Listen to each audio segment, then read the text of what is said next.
One rather bizarre and strange part of the past 100 years is the fact that many dictators and leaders of their nations have had their remains preserved, and they still can be seen today. Chairman Mao Zedong of China, who launched purges against his own people, is still laid to rest in an open coffin, and thousands each year file past this. This same was done for the founder of the Soviet Union, Vladimir Lenin, and scientists perfected the way to keep his body looking fresh.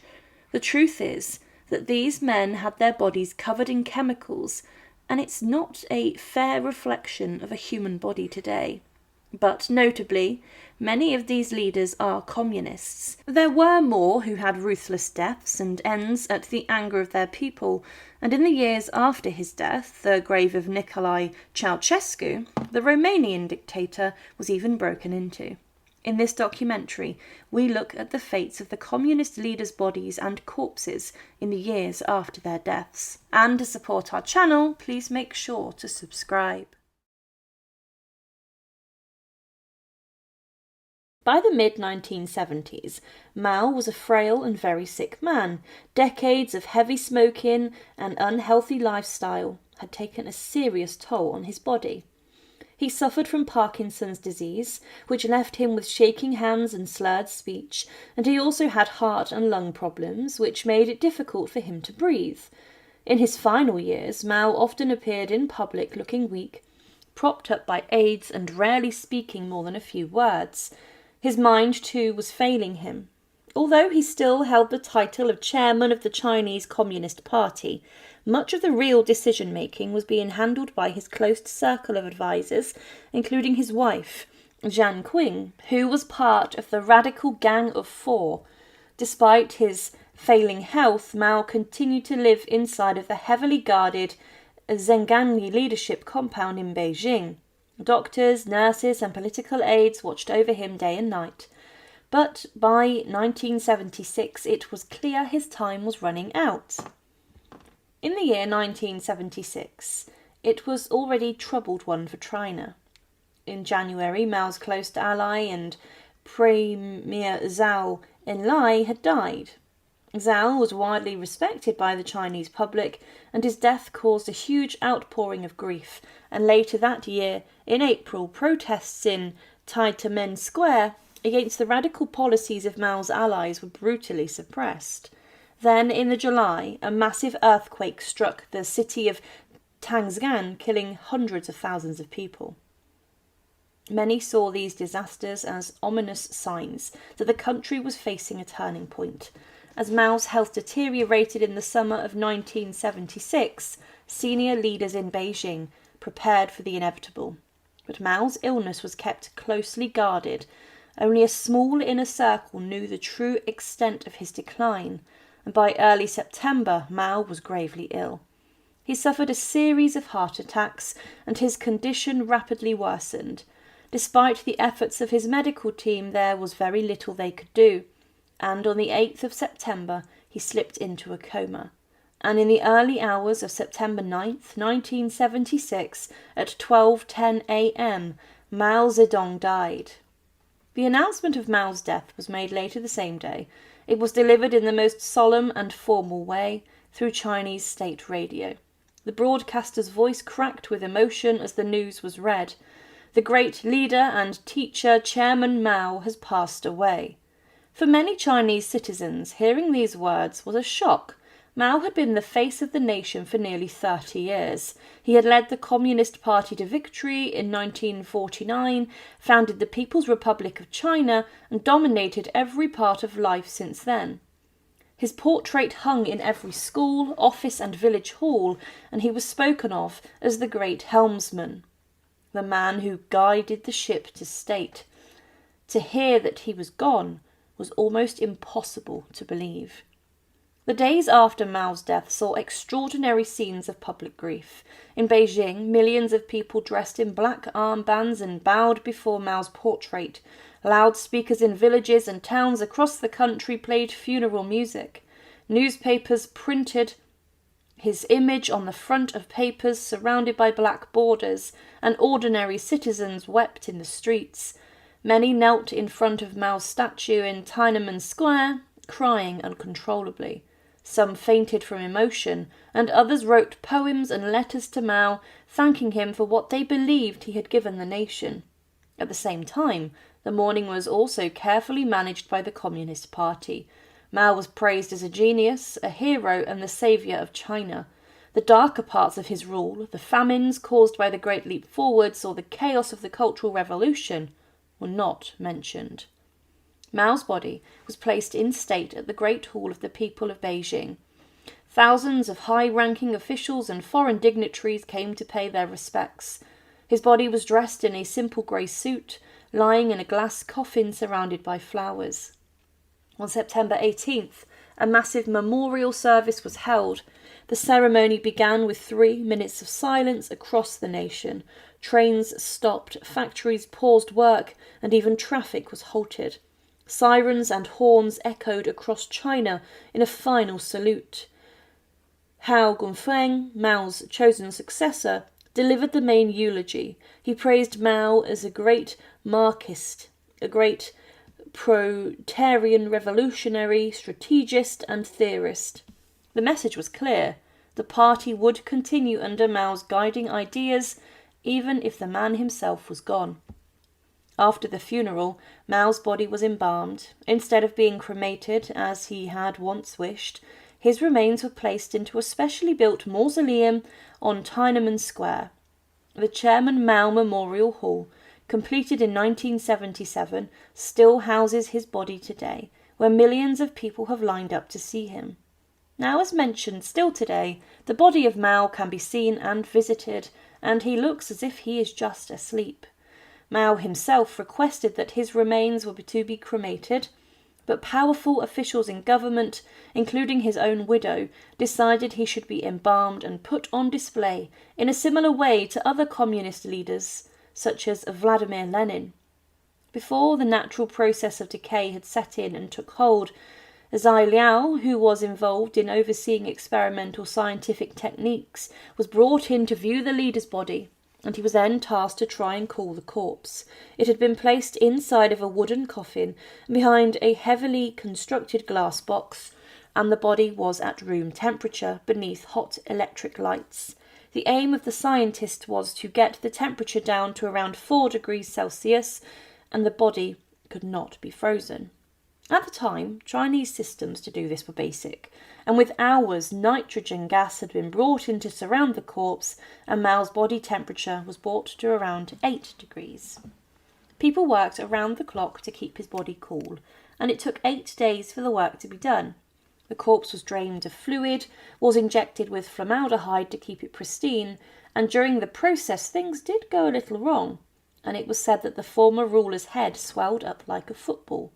The vital organs should have been removed and the arteries and veins flushed out within 2 hours of death, but this was not done.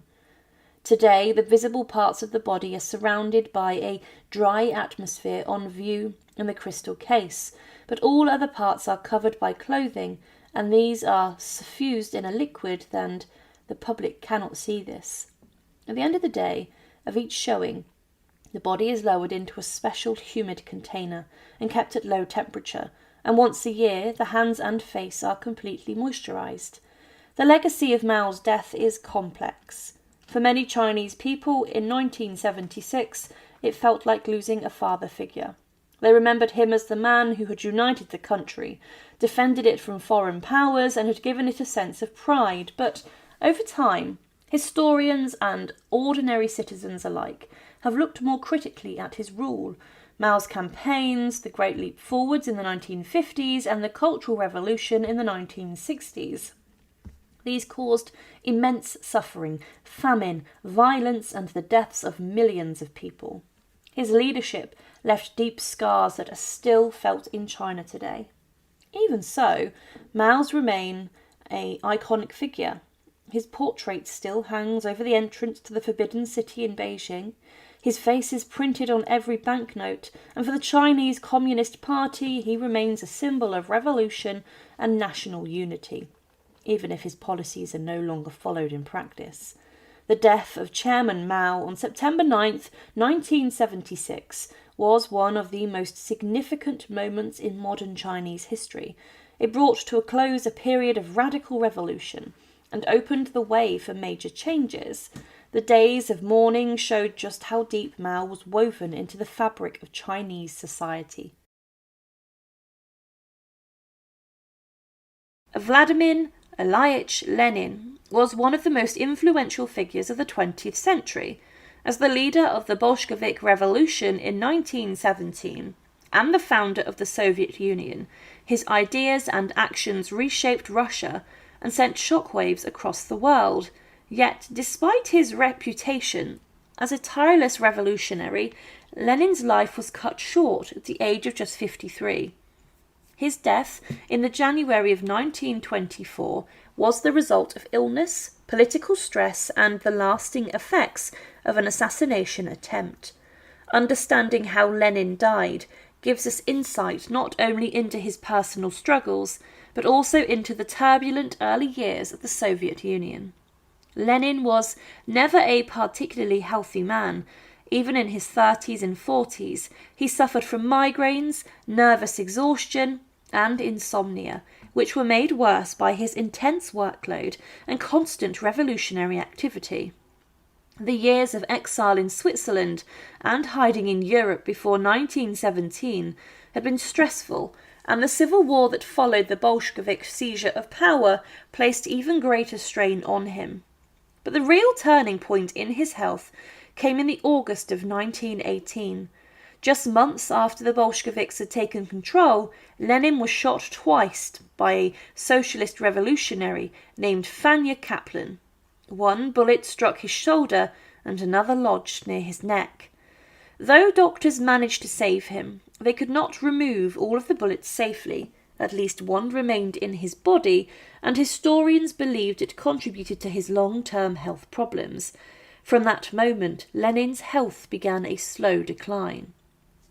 By 1921, Lenin was showing worrying symptoms. He complained of constant headaches and dizziness, and his energy was visibly fading. For a man who had been at the centre of every major political decision since 1917, this was deeply concerning. The Bolsheviks were still consolidating power after the brutal Russian Civil War, and the future of the new Soviet state was far from secure. In May of 1922, Lenin suffered his first major stroke. It left him temporarily unable to speak and with weakness in his right side. Although he slowly recovered enough to return to work, he was never the same again. His colleagues in the Communist Party began to notice that his mental sharpness was fading, and he could not handle the same workload as before, and just a few months later, in December of 1922, Lenin had another stroke. This one was far more serious. It left him partially paralysed and unable to participate in government. By the end of the year, he had essentially been forced into retirement, even though officially he was still the head of state. Lenin's declining health created a political vacuum. With the Communist Party, different leaders began positioning themselves as his successor, most notably Joseph Stalin, Leon Trotsky, and others such as Lev Kamenev and Grigory Zinoviev. They were manoeuvring behind the scenes. Lenin himself had become alarmed by Stalin's growing power, in which he later became known as his Testament. Dictated in late 1922 and early 1923, Lenin warned that Stalin was too rude and dangerous to be trusted with unchecked authority. He even suggested that Stalin be removed from his position as General Secretary, but Lenin's illness prevented him from taking further action.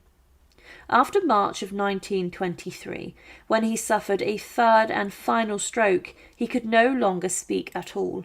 He was essentially cut off from politics in the last 10 months of his life. His wife, Nadezhda Krupska, acted as his caretaker, but Lenin remained isolated in his residence at Gorky, a small estate outside of Moscow. Life at Gorky was quite but tragic. Lenin, once their fiery orator who had led crowds during the revolution, was now reduced to silence. Visitors recalled that he became restless and frustrated at his inability to communicate. Doctors tried various treatments, but nothing improved his condition. Some accounts suggest he became depressed, sensing his time was near, and that he would not live to guide the Soviet Union into stability.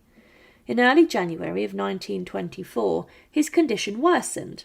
On January 21st, after eating a simple meal, Lenin collapsed. He had suffered yet another stroke, and the most devastating one yet. This time he did not recover. At 6:50 p.m. of that evening, Lenin died at the age of 53. The official cause of Lenin's death was recorded as cerebral hemorrhage, essentially a massive stroke. However, there has long been debated among historians and medical experts about what truly killed him. Some theories suggest he may have suffered from syphilis, a disease that was widespread at the time and could cause neurological decline. Others believe the lingering bullet from the 1918 assassination attempt may have caused chronic health problems that eventually led to his strokes. There is also speculation that genetic factors played a role, as several of Lenin's relatives also died young from strokes or brain issues. But whatever the cause, it was clear that years of stress, overwork and political turmoil had taken their toll on his body. The Communist Party immediately began planning a grand funeral. His body was brought to Moscow, where it lay in state for several days. Hundreds of thousands of people filed past to pay their respects, and his coffin was displayed in the House of the Unions, and the atmosphere was one of deep sorrow. At first, Lenin was supposed to be buried in a traditional grave, but the Soviet leadership soon decided otherwise. They realised that Lenin could serve as a powerful symbol for the new state, even in death, against the wishes of his widow. They chose to embalm his body and place it on permanent display in Moscow's Red Square. This was a radical decision at the time, since no leader in modern history had been preserved in such a way. Scientists worked to perfect the embalming process, and by the summer of 1924, Lenin's body was placed inside of a specially built mausoleum. To this day, visitors can see him lying in a glass coffin, almost a century after his death. His mausoleum became not just a tourist site but a political shrine, reinforcing the myth of Lenin as the eternal father of the Soviet Union. Lenin had been embalmed shortly after his death, and scientists were then involved in keeping the corpse looking fresh. His body has been on continuous display since the 1930s, but to embalmers, they have faced many problems. Over the years, dark spots have appeared on his body, as well as the face and hands, and with this, scientists developed a new way to maintain the dead. His skin was covered and coated with hydrogen peroxide to restore the colour of the skin tissue, and his remains are soaked in a solution of glycerol and potassium acetate every year. Synthetic eyeballs have also been placed in the orbital cavities to prevent the eye sockets from collapsing. His coffin or tomb is see-through glass container on a plinth, and each year hundreds of thousands of people come to see the remains of the man who founded the Soviet Union. The body, though, through the work of the scientists, has remained in a good state. It is without its brain, as it was removed during the embalming process, and also presumably organs such as the heart, but as modern technology gets better too, the state of Lenin's remains will also get better. There have been calls to place him inside of a coffin and bury him once and for all, but this has been ignored. The death of Vladimir Lenin in the January of 1924 marked the end of one chapter in Russian history and the beginning of another. His strokes, the legacy of stress and possibly of assassination wounds, robbed him of his voice and his power, before finally taking his life at just 53. For the Soviet people, his death was a moment of mourning but also of transformation. His embalmed body became a symbol of the revolution, while his absence opened the door for Stalin's rise to absolute power. Lenin's death was not just the passing of a man, but also a turning point for the Soviet Union. It froze him in time as a revolutionary hero, while leaving the future of the country to be shaped by those who survived him. Nicolae Ceausescu rose throughout the ranks of the Romanian Communist Party, and he served as the head of state from 1965 to 1989.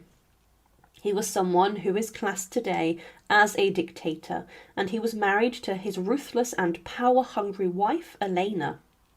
Together, the pair tried to craft an image as the mother and father of the nation, but after he came into power, Ceausescu initially became very popular. He tried to restrict the influence of the Soviet Union upon his land, but his government became rather totalitarian, and he would be leading one of the most repressive regimes in Europe.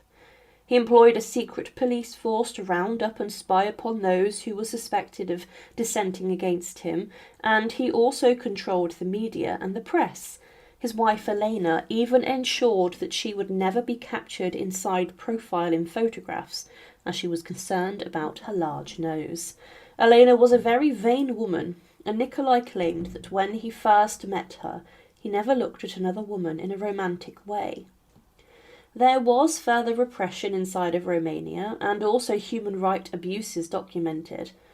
He also introduced a number of terrible policies that led to many people suffering. Nicolae tried to implement ideas that would lead to a growth in the population, but many women suffered, and there was an increase in children being made orphans. He trashed the Romanian economy too, and his nation became incredibly in debt, and in 1982 he directed the government to export most of the agriculture production, and this led to many people starving, and they couldn't get basic resources, medicine or food. It was a sorry state of affairs, but eventually, like in most nations, the people could only take so much, and an uprising occurred. The Christmas Revolution, as it was known, emerged in Romania in the December of 1989.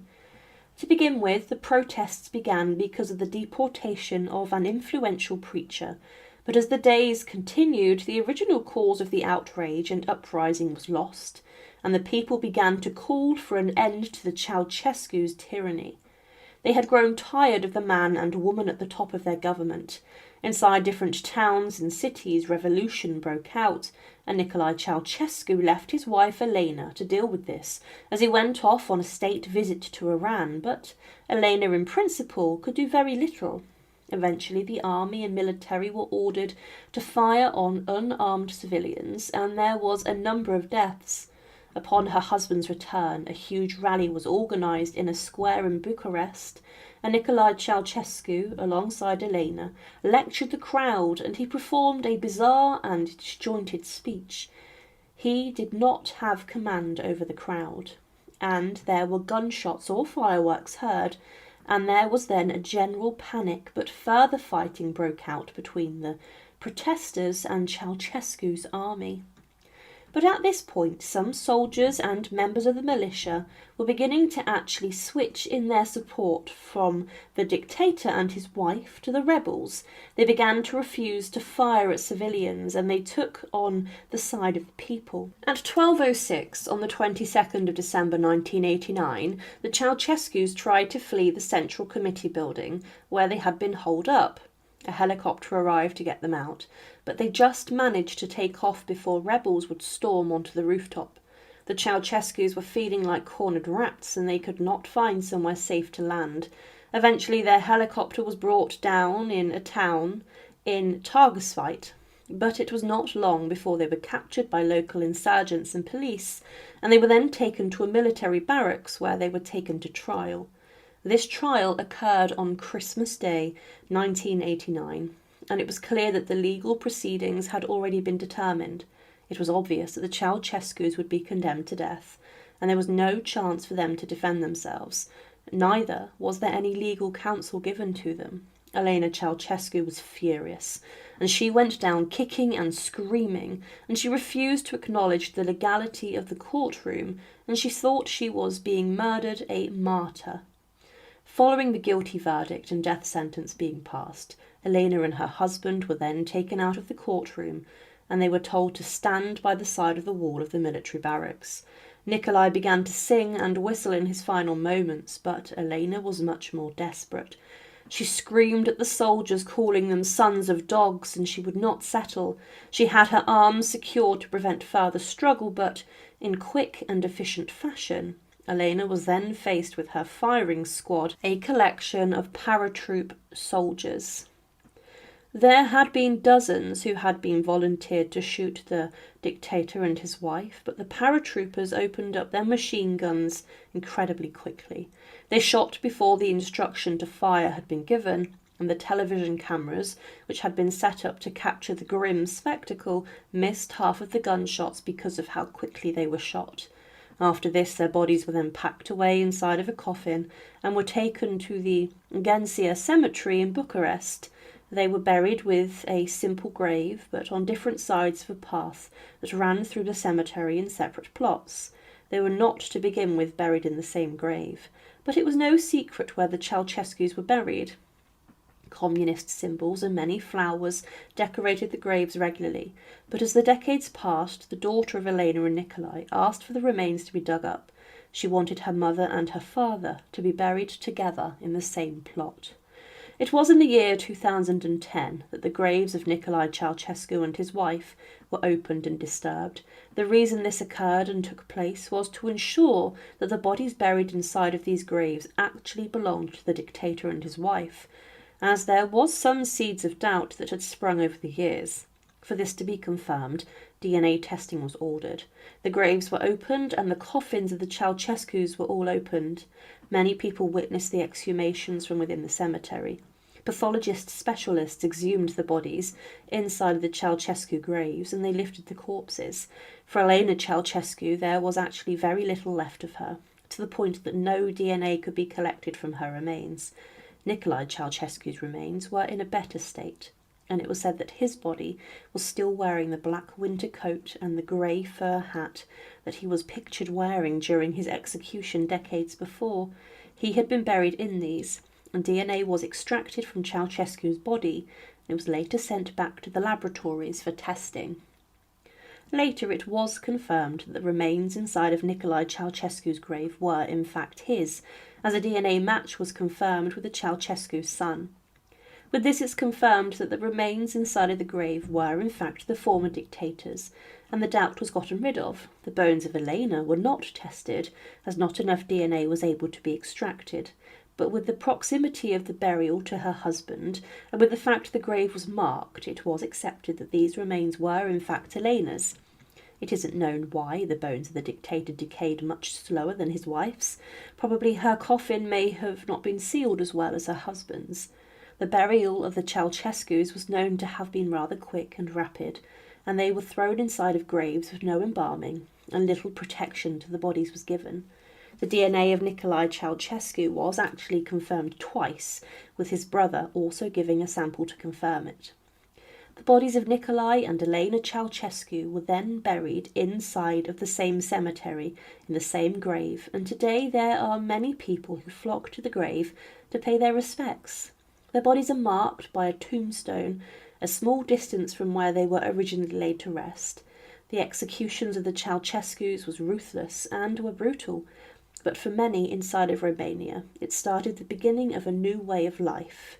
The body of Nicolae Ceausescu was in a good state when his coffin was opened, and this allowed scientists to successfully confirm that it was him inside of the grave. Thank you for watching, and to support our channel, please make sure to subscribe.